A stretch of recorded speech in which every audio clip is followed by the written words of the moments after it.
Pour ne rien rater de nos programmes, n'oubliez pas de vous abonner à nos deux chaînes YouTube, le Média TV et le Média 24/7, et d'activer la cloche. J'ai l'impression que les politiques n'ont pas cru à l'industrie française. Ils l'ont Non, ils ont abandonnée, pas ils l'ont cru. méprisée même. On est concurrencé sur tous les secteurs, bon, pas de problème. La Chine nous mène une guerre cognitive, a dit Emmanuel Macron, avec TikTok. Alors on fait les constats, et après, so what ? Le travail, c'est dur. Ah bon, changeons les lois travail. Et puis vous savez, on a quand même besoin d'être aidé. ArcelorMittal, 300 millions d'aides de l'État, 300 millions. Donc quand vous cumulez tout ce qui a été donné comme aide, tout ce qui a été donné comme réforme, on serait largement gagnant de nationaliser. Je suis ravie de vous retrouver pour un nouvel épisode de l'Instant Porcher. Toutes les semaines, on entend tout et son contraire sur l'économie et pas que. Alors on est là avec Thomas pour détricoter tout ça. Et on en a du travail. Nous avons besoin de vous pour ouvrir la TNT aux médias indépendants. Cette bataille pour la démocratie nous concerne toutes et tous. Alors signez et faites signer la pétition sur tnt-d-1d.fr. Bonjour Thomas. Salut Lisa. Alors avec toi aujourd'hui au programme, les députés votent la nationalisation d'ArcelorMittal. Qu'est-ce que ça veut dire ? Est-ce qu'on doit revenir sur la vague de privatisation ? Est-ce que ces choix nous ont conduits dans le mur ? C'est parti. Les députés ont voté la nationalisation des activités françaises d'ArcelorMittal. Le géant de l'acier, qui emploie des milliers de personnes dans le pays, a signé un plan de licenciement la semaine dernière avec la CFDT et CFE-CGC, 600 emplois supprimés dans le Nord. Et c'est qu'un début. LFI, soutenu par le reste de la gauche, a mis aux voix lors de sa niche parlementaire jeudi dernier la nationalisation d'ArcelorMittal. Le texte a été adopté grâce aux voix de la gauche. Le RN s'est abstenu et les macronistes ont voté contre, mais étaient très peu présents sur les bancs. Le texte doit encore passer au Sénat et risque de rencontrer pas mal d'obstacles sur sa route. Le gouvernement se bat complètement contre. La nationalisation est une réponse populiste à un problème structurel. La France a besoin d'un cap industriel clair, pas d'une prétendue formule magique que serait la nationalisation, a affirmé Roland Lescure, ministre de l'économie. Thomas, ça veut dire quoi concrètement nationaliser et c'est quoi la place des entreprises publiques dans le pays aujourd'hui ? Alors nationaliser, ça veut dire soit racheter une entreprise privée, soit rentrer au capital et devenir actionnaire majoritaire pour pouvoir peser sur les décisions. Alors, il faut bien avoir en tête que la majorité des entreprises importantes dans notre économie sont des entreprises publiques. L'énergie, EDF, au départ d'ailleurs, le grand plan énergétique était d'avoir une entreprise énergétique dans chaque énergie, EDF pour l'électricité, Gaz de France pour le gaz, ELF pour les carburants, également dans le transport, la SNCF, la RATP, dans le transport de colis, de courriers. Donc l'idéologie de base, c'était quand même d'avoir dans des secteurs choisis, pour des raisons stratégiques, des grandes entreprises qui sont sous le contrôle de l'État. Il faut dire qu'à partir des années 80, il y a eu un changement d'idéologie et une partie de ces entreprises ont été privatisées pour des raisons d'abord idéologiques, parce que c'était des entreprises qui fonctionnaient bien. La CGT, elle dénonce dans ce cas d'ArcelorMittal la perte d'un patrimoine industriel et des salariés victimes d'une OPA de la famille Mittal. C'est tout ce qu'on demande, qui viennent nous voir. Parce qu'on est une entreprise qui gagnons de l'argent, on n'est pas une entreprise qui perdons de l'argent. Voilà. Mais on n'est pas assez rentable aux yeux du banquier Mittal, parce que Mittal est un banquier. Mittal n'est pas un industriel. Mittal a pillé notre savoir-faire en 2006. Et je peux vous le dire, les journalistes, je vais vous garantir, ces 20 ans en France, il les fêtera pas. Voilà. Ces 20 ans, il ne les fêtera pas. 2021, 2022, 2023, rien que la société, je ne parle pas des autres sociétés Arcelor en France, rien que la société ArcelorMittal France a gagné en bénéfice 1,2 milliard d'euros. Et combien ils ont payé d'impôts ? Et quasiment rien, parce que c'est des holdings qui sont au Luxembourg. Voilà. Les députés, là, ceux qui représentent le peuple, il faut qu'ils prennent leurs responsabilités. Que ce soit les socialistes, les autres, la droite, tout ça. Maintenant, c'est clair. On veut quoi ? Tout le monde parle. Il n'y a aucun groupe politique qui ne parle pas de souveraineté nationale. La souveraineté nationale, c'est aujourd'hui, c'est une étape.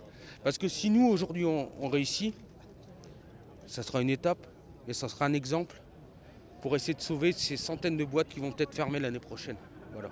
Thomas, pourquoi et comment il y a eu cette vague de privatisation dans les années 2000 ? Parce que le cas d'ArcelorMittal, tu viens de le dire, c'est pas du tout un cas isolé en fait. Non, c'est pas du tout un cas isolé.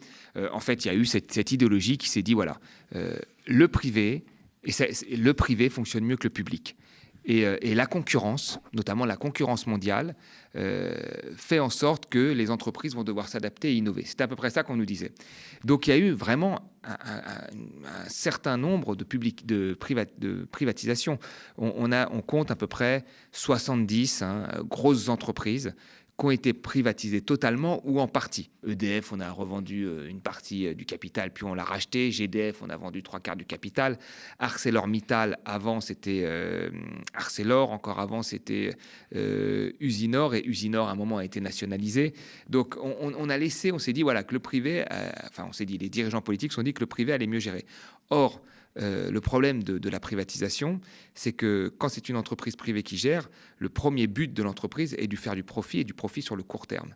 Donc la vision court-termiste, et qui est une vision reliée au cours des actions, parce qu'on fait comme ça du bénéfice, et on fait des bénéfices, on fait monter les actions en compressant les coûts, en délocalisant. La vision de court terme a remplacé la vision de long terme qu'avaient les entreprises publiques, où dans les entreprises publiques, il n'y avait pas un actionnaire qui était extrêmement gourmand, puisque l'actionnaire, c'était l'État. Donc, ça fonctionnait plutôt bien. Dans le cas d'ArcelorMittal, il y a effectivement eu cet abandon, cette fusion, on a laissé faire ce rachat, ensuite par Mittal. Mais de manière générale, il n'y a pas eu un plan non plus pour l'acier au niveau français et même européen. Donc, on a laissé finalement ces entreprises se faire racheter. Et aujourd'hui, les nationaliser, c'est une bonne chose, mais il faut aussi les nationaliser dans un plan. Voilà, et ça, c'est toute la question. Ça a été, tu dis les privatisations, ça n'a pas fonctionné. Ça a fonctionné pour certaines personnes, notamment les actionnaires ou le secteur privé. C'était très bénéfique pour eux de privatiser parce que c'est comme on l'avait dit pendant la période du Covid, etc. C'est qu'on privatise les gains, mais par contre, quand il y a des problèmes, on socialise les pertes. Tout à fait. Donc c'est toujours le contribuable qui paye au final alors que c'est devenu une entreprise privée. C'est exactement ce qui s'est passé, tu as entièrement raison de le rappeler, c'est-à-dire que quand le choix des privatisations a été fait, alors il faut vraiment rappeler aux gens que ce n'est pas quelque chose qui est tombé du ciel, qui s'est fait naturellement. C'est un choix politique, théorisé par certains économistes, pour les raisons que j'ai dites, c'est-à-dire raison d'efficacité, le fait qu'il y ait de la concurrence va faire qu'il va y avoir de l'innovation, etc. Et en réalité, on s'est rendu compte que ça a contribué très largement à la désindustrialisation. Parce que, quand vous fermez une usine pour l'ouvrir à côté où les coûts sont moins élevés, vous faites remonter la valeur de l'action et vous faites remonter le profit. Et donc, ça a profité à un petit nombre d'individus, les actionnaires, mais aussi les hauts dirigeants, puisqu'ils ont leur salaire relié à ce qu'ils vont donner aux actionnaires. Et c'est pour ça que beaucoup de dirigeants, de grands capitaines d'industrie français étaient pour les privatisations. Et même quand ils étaient à la tête d'entreprises publiques, en 81, à l'époque de Mitterrand, qui a fait un certain nombre de nationalisations, il considérait qu'une entreprise publique devait fonctionner comme une entreprise privée, c'est-à-dire faire du profit. Et c'est dans ça dont on se retrouve aujourd'hui. Je veux dire, aujourd'hui, une entreprise comme EDF ou la SNCF fonctionne comme une entreprise privée en réalité. Elle est publique, mais elle fonctionne comme une entreprise privée. C'est-à-dire, elle regarde ce qu'elle peut faire à l'export, elle ne traite plus les personnes comme des usagers, mais comme des clients. Quand vous achetez un billet de train, vous avez aujourd'hui un système qui est propre aux hôtels, c'est-à-dire une tarification dynamique, etc. Donc, on peut être public et se comporter aussi comme une entreprise privée. L'important, c'est de comprendre que s'il y a nationalisation, il faut aussi derrière qu'il y ait un plan à long terme et accepter que cette entreprise publique, même si elle est publique, ne peut pas se comporter comme une entreprise privée. Les libéraux affirment que le problème d'Arcelor, même nationalisé, c'est la concurrence internationale, l'état du marché de l'acier et le souci aussi de décarbonation. Pourtant, Arcelor est loin d'être en faillite, c'est quand même bien de le rappeler. Thomas, est-ce que tu peux nous expliquer c'est quoi l'état du marché de l'acier là ? Alors, c'est vrai qu'Arcelor génère des bénéfices, que ça va plutôt bien. Mais il est vrai également que la concurrence mondiale est très rude. La Chine inonde les marchés d'acier à bas coût. Il est vrai également qu'en Europe, avec la désindustrialisation, avec le passage d'une économie de services, la demande, notamment dans l'automobile, la construction, a également chuté. Et il est vrai également que nous demandons aujourd'hui, et c'est une bonne chose, d'avoir une production d'acier qui ait des normes environnementales plus élevées que la concurrence. Et donc, c'est un coût supplémentaire. Alors, ça n'empêche pas l'entreprise de générer des bénéfices, etc. Mais la vraie question aujourd'hui qu'il faut se poser, c'est quel choix nous voulons. Si nous disons, on nationalise, mais on reste dans le cadre d'une économie mondiale où c'est la concurrence qui prime, on va avoir les mêmes problèmes. On ne peut pas avoir la mondialisation, la production à un niveau environnemental plus élevé, Et la délocalisation, ça ne pourra pas marcher. S'il y a nationalisation, il faut protéger Arcelor de la compétition mondiale, parce qu'on ne peut pas être en compétition à armes égales avec des pays émergents. Et il faut insérer ArcelorMittal dans une production globale, du rail, des voitures électriques que nous voulons produire, de la transition énergétique, etc. Mais oui, c'est ça, de la commande publique. Donc, nationaliser pour nationaliser, c'est une bonne chose, mais c'est pour protéger des emplois. Mais si derrière, il n'y a pas un plan, ça va se finir comme EDF, comme la SNCF, où il y a des licenciements, des travailleurs précaires, etc. Alors que ce sont des entreprises publiques. Donc derrière, c'est le plan que nous devons mettre en place. Mais après, dire... en fait, qu'est-ce qui se passe chez les industriels, en fait, là, comme monsieur Mittal, c'est qu'ils veulent toujours un rendement supérieur, et donc même quand ça marche, c'est pas suffisant parce que en Chine, parce que Trump, parce que si. Bon, ben, on a compris ce jeu-là. Maintenant, si on sort de ce jeu-là, il faut y sortir sur une grosse partie, c'est-à-dire protéger notre industrie et le mettre dans un plan planifié, une production globale dont aurait besoin nos industriels. Ça veut dire moins gaver les actionnaires, donc tu vas pas leur faire plaisir. À partir du moment où on est national, l'actionnaire c'est l'État, donc il n'est pas obligé de se gaver comme un dingue. Je veux dire, aujourd'hui sur EDF, il y a plein de décisions qui sont prises pour faire remonter du dividende, qu'est l'État. Je trouve que c'est pas ça. Quand on est l'État, on a une vision de long terme et on a un objectif normalement, si on est une entreprise publique, de servir un usager et de s'incorporer dans une planification globale. Mais c'est ça qui manque aujourd'hui, c'est cette planification globale. Si on veut faire la transition écologique, énergétique, développer le transport du rail, on va avoir besoin d'acier. Si on a besoin d'acier, il faut qu'on ait une production d'acier qui soit nationale. Voilà, ça c'est clair, net, précis. Puis surtout, on nous parle tout le temps de dettes, de déficits, etc., qui ont explosé. On est au bord du gouffre, on se rappelle François Bayrou. Mais j'ai l'impression qu'à chaque fois, ce qui ressort de nos discussions, c'est que dès qu'on suit les règles libérales de la mondialisation, de la concurrence, à bas coût, etc., ça nous coûte beaucoup plus cher à moyen long terme que ça nous rapporte, en fait. Bah, bien sûr. Non, mais ça nous rapporte à court terme, ah super, on a revendu. Mais en fait, à long terme, même l'histoire des autoroutes et tout, à long terme, en fait, on est très perdant. Oui, mais là, dans le cas d'une entreprise comme Arcelor, qu'est-ce qui se passe, ArcelorMittal? C'est qu'ils disent, attention, il y a la concurrence, on risque de fermer. Donc on dit, vous risquez de fermer, bon, on va... Alors qu'ils ont encore des bénéfices, voilà. C'est quand même très... mais c'est pas les seuls à dire ça, mais toutes les grosses entreprises disent ça. Pour justifier des blocs, Et donc là, qu'est-ce qu'ils vont dire, le gouvernement? Ouh là là, ça va mal, baissons la fiscalité. Donc ça commence comme ça, on baisse la fiscalité. Et puis le travail, c'est dur. Ah bon, changeons les lois travail. Et puis vous savez, on a quand même besoin d'un peu d'être aidé. ArcelorMittal, 300 millions d'aide de l'État, 300 millions. C'est bien de le rappeler. Donc au final, quand on met tout comme ça, bout à bout, effectivement, la nationalisation, ça coûterait 3 milliards, 2 à 3 milliards. Voilà, les calculs de Thomas Dallery, un économiste atterré, 3 milliards, d'autres calculs, mais 2 à 3 milliards. Donc quand vous cumulez tout ce qui a été donné comme aide ces dernières années, tout ce qui a été donné comme réforme, on serait largement gagnant de nationaliser. C'est très clairement. Là, ce serait un gain très clair en termes de finances publiques. On était à l'Assemblée et devant l'Assemblée où il y avait la manifestation, on a vu les images, on a été aussi dans le Palais Bourbon pour aller un petit peu interroger les députés. Puis moi, ce qui m'a aussi intéressé dans cette séquence politique, c'est l'extrême droite, qui se dit toujours très près des ouvriers, très près des salariés, et qui était en fait assez timide jeudi dernier, jusqu'à s'abstenir lors du vote. Et les députés Rassemblement National disent que la nationalisation, ça servira à rien et qu'il vaut mieux que l'État entre un petit peu au capital. Regardez. C'est quoi votre proposition du coup ? Écoutez, que l'État soit présent dans le capital d'ArcelorMittal, oui. L'État peut faire quelque chose. C'est la stratégie. Que va devenir la sidérurgie en France? Avec un État qui a une part déterminante dans l'actionnariat de ArcelorMittal et qui définit des stratégies, qui interdit les délocalisations d'emplois. Là, c'est utile. Mais donner toutes les clés à l'État, comme veut le faire la France insoumise, c'est vouloir un État gestionnaire des ressources humaines, gestionnaire du budget. Mais non d'un chien, il ne sait pas le faire au niveau du pays. Il a ruiné les caisses. Il a mis la France dans la rue. Et vous voulez lui confier les clés de la gestion quotidienne d'une industrie stratégique. C'est une folie. Vous dites l'État ne sera pas capable de gérer parce qu'il n'est déjà pas capable de gérer le budget, etc. On a l'impression que vous faites plus confiance au privé qu'au public quand on entend ça. Pour gérer des entreprises, oui. Bon, au moins c'est clair. On les sent frileux. Ils sont même pas, comme je disais, ils sont même pas allés voir les salariés, parce qu'apparemment c'était la CGT, à côté du Palais Bourbon. Le RN veut aujourd'hui séduire les milieux financiers. Donc là, on voit très bien qu'ils sont dans la stratégie de dire, voilà, il faut que... Alors, ce qui est assez marrant, c'est contradictoire, parce que l'État peut rentrer quand même au capital, il peut avoir son mot à dire, mais il ne faut pas qu'il le dise trop, parce qu'à partir d'un moment, bizarrement, peut-être quand il dépasse 50% du capital, et ben là, il devient mauvais gestionnaire. Donc c'est un petit peu, on est dans l'entre-deux en fait. Donc ils ne veulent pas aller au bout, et en même temps, ils vous disent que bon, on peut rentrer quand même dans le capital, aider à investir, etc., que l'État peut faire ça. Non, mais on voit bien la stratégie. La stratégie du RN aujourd'hui, c'est d'aller séduire les milieux financiers.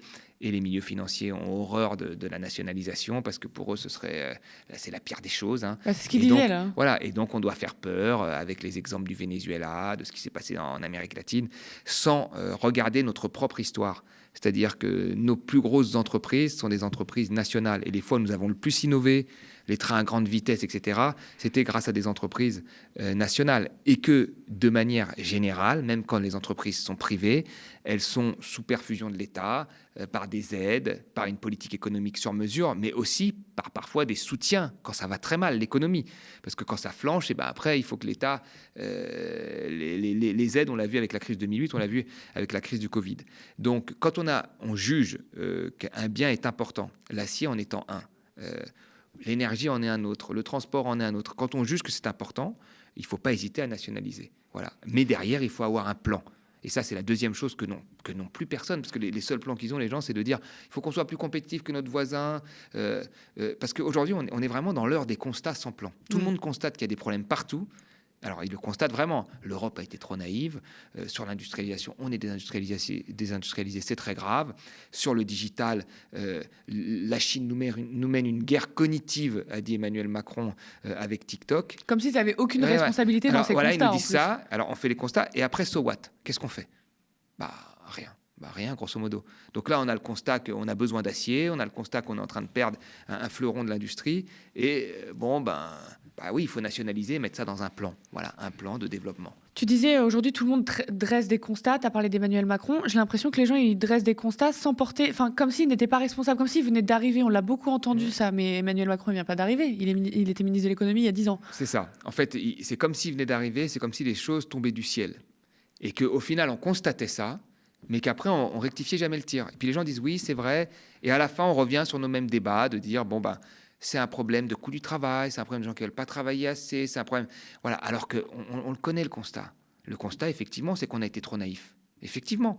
Le constat, c'est que des chefs d'entreprise et des experts ont dit que c'était génial de délocaliser, qu'il fallait se concentrer sur les produits à forte valeur ajoutée, le marketing, la recherche, le digital. Et je veux dire, c'est pareil dans tous les secteurs. Dans tous les secteurs, c'est pareil. Donc la vraie question, c'est de revenir à ce dont nous avons besoin, où nous voulons aller. Et ça, le commissariat au plan a été créé pour ça. Alors, il faudrait voir ce qu'il arrive à produire, mais où nous voulons aller et est-ce que nous voulons continuer à jouer ce jeu de la concurrence mondiale où nous sommes perdants et tout le monde le reconnaît, où nous avons été perdants sur un certain nombre de produits. On a voulu s'aligner sur des règles. Pas le champagne, etc. Mais bon, c'est pas pour ça qu'ailleurs, il faut qu'on soit naïf. Quand tous les autres pays, y compris aux États-Unis, qui est un pays libéral, reprennent en main un certain nombre de leur économie, pourquoi nous, Français, on ne devrait pas jouer la même chose? Alors les gens disent oui, mais c'est pas à l'échelle française, c'est à l'échelle européenne. Quand j'entends le patron d'Arcelor, Mittal, qui nous dit voilà, c'est plutôt au niveau européen qu'on doit voir les solutions, mais au niveau européen, ça ne changera pas grand-chose parce qu'il y aura toujours des délocalisations à l'intérieur de l'Europe. C'est un moment, à une échelle beaucoup plus petite, celle d'un pays, où est-ce qu'on veut aller? Voilà. Si on attend qu'il y ait une décision qui soit prise au niveau européen, on va attendre très longtemps. Donc, ouvrons la voie et puis après, si on influencer nos partenaires, si ce sont des partenaires, mais c'est important, voilà, d'avoir cette direction-là. Or là, on a l'impression que bon, écoutez, on est concurrencé par des produits subventionnés venant de Chine. Bon, on le constate, pas de souci. On est concurrencé sur tous les secteurs. Bon, pas de problème.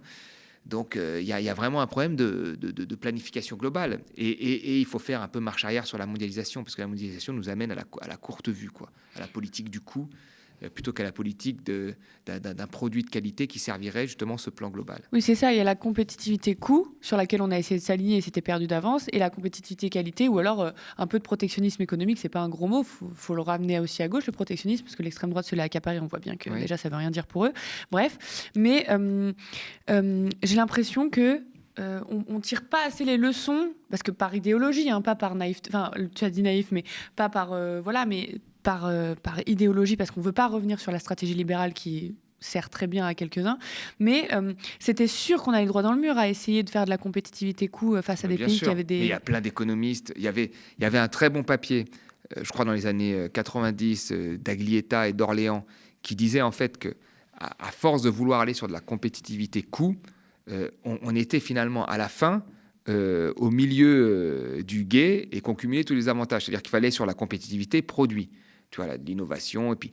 Mais quand on est sur la compétitivité coût, on ne peut pas être plus compétitif que des pays de l'Est, pas plus compétitif que des pays émergents. Et donc, au final, on était toujours comme ça à vouloir chercher, mais qu'on était au milieu. Et c'est ce qui s'est passé. On n'a pas été innovant sur plein de choses. On a loupé des tournants, même sur les énergies renouvelables, parce que tout est quasiment fabriqué en Chine. Donc, on a loupé des tournants importants. Qu'on était capable de faire. On avait tout le savoir-faire. On avait tout le savoir-faire. Je veux dire, on avait tout le savoir-faire. Il manquait juste de la volonté politique. Mais on a fait des stop and go, on a subventionné le solaire, puis on a arrêté, etc. Donc on n'a pas réussi à le faire, et on le voit bien aussi sur le rail. Sur le rail, on a réussi à le faire à une époque, on a développé un maillage assez important, on a fait des trains à grande vitesse, ce qui sont, mais quelque part, une petite révolution, parce qu'on peut faire un Paris-Bordeaux en 2 heures, un Paris-Marseille en 3 heures, c'est hallucinant. Et même là, on n'a pas réussi à avoir, on va dire, une vision de long terme sur le transport de marchandises, sur le train de nuit, sur le fait d'arriver à relier des capitales européennes entre elles. On est en train de détricoter le train de nuit, là, et on détricote le fret. Donc on se rend bien compte que là-dessus, on a été soumis, et c'est des entreprises publiques, on a été soumis très clairement à la logique des coûts, du profit et de la vision de court terme. Mais si on veut relancer, par exemple, j'en sais rien, des fabrications de rails, etc., là, on a perdu beaucoup de savoir-faire. Moi, je pense aux fonderies, par exemple, qui avaient des forces de fusion de fonte ou d'aluminium assez exceptionnelles en France, qui ont toutes été démantelées, fermées, grâce à des petits coûts entre les grandes entreprises et l'État. Là, si on veut faire repartir...